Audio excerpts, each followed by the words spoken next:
La primera edició de la petita ruta del formatge duta a terme per l'Espai Armengol de la Seu d'Urgell ha estat tot un èxit. La iniciativa busca acostar els nens a la cultura formatgera de la comarca i que alhora passin una bona estona.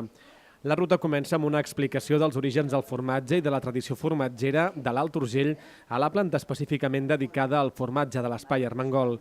Durant aquesta primera part, els nens també veuen un parell d'audiovisuals de com es fabrica el formatge. Posteriorment, se'ls fa un petit tas de formatge i mantega del Cadí just abans que els nens, ja acompanyats pels pares, es desplacin fins a la formatgeria a la Reula per fer la segona part de la visita. Durant la visita a la Reula, els nens i pares poden veure de prop a les vaques i els vedells i se'ls explica com s'alimenten els animals, com es munyen i com s'envasa la llet i es fan els iogurts, matós i d'altres productes. La iniciativa ha estat molt ben valorada pels nens i pels seus pares i mares. Està molt bé, que dona a conèixer a la gent de la Seu i comarca instal·lacions que eren desconegudes, com a mínim per part meva.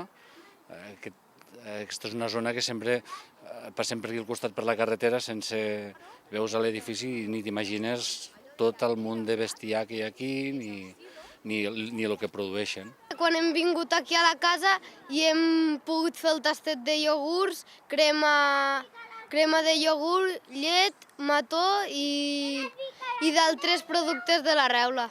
Uns pastors li van ficar llet dins d'un estómac d'animal i quan van baixar per donar-li llet als seus fills, o no sé qui, es van veure que es va tornar sòlid.